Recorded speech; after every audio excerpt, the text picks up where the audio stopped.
কলকাতার জনকণ্ঠ, গ্রাম ও শহরের মেলবন্ধন।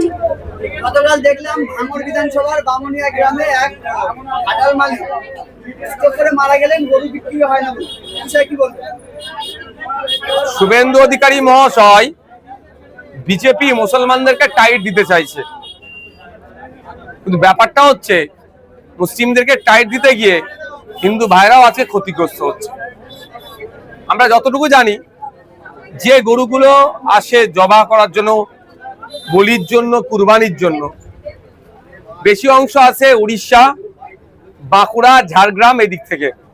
সেই কারা লালন পালন করে, কারা বড় করে, দেখলে দেখা যাবে 80% আমার নন মুসলিম ভাইরা পড়ি। তারা বছরে এই দিনটার অপেক্ষায় থাকে, কুরবানির উৎসবের অপেক্ষায় থাকে, বছর বছর ধরে গরু লালন পালন করে বিক্রি করে যে উপার্জন হয়, এই ধরনের খবর পাওয়া যাচ্ছে। মেয়ের বিবাহ থেকে শুরু করে আনুষঙ্গিক এই টাকাটাকে কাজে লাগায়। বিজেপি সরকার যেভাবে দমন পীড়ন করছে প্রশাসনকে কাজে লাগিয়ে, এতে ক্ষতিগ্রস্ত সেটা শুধু মুসলমানরা হচ্ছে না, মুসলমানদের অল্টারনেটিভ আছে। খাসি, ছাগল তারা কুরবানি করলে, তাদের কুরবানি জবা করলে কুরবানিটা তাদের হয়ে যাবে। কিন্তু যারা গরুগুলোকে লালন পালন করে বড় করলো, খাওয়ালো, একটা গরুর পিছনে 20,000 30,000 টাকা ইনভেস্ট করলো, যেটা 1 লাখ টাকায় বিক্রি করবে, তারা আজকে কোথায় যাবে? এই চিন্তায় চিন্তিত হয়ে ভাঙড় বিধানসভায় বামুনিয়া গ্রামে আপনি যেটা বলছেন হার্ট অ্যাটাকও করেছে, তা নাকি বেশ কত টাকা লোনও আছে, অনেকেই ধরনের আছে। তারা এখন কোথায় যাবে? এখন দেখার বিষয় যে 1950 সালে যে আইন আছে, সেই আইনের 12 নম্বর ধারাটাকে উল্লেখ করে রাজ্য সরকার ছাড় দেয় কি দেয় না, সেই মর্মে আমি দ্বারস্থ হচ্ছি তাদের কাছে হব। আমি আশা করব সেটা ছাড় দেবে।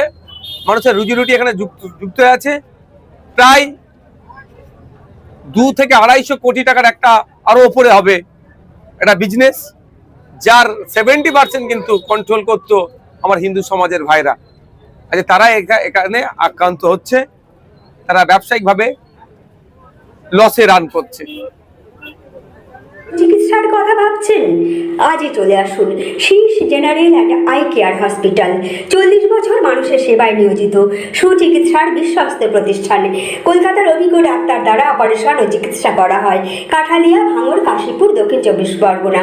যোগাযোগ 7407337744, 7407441233।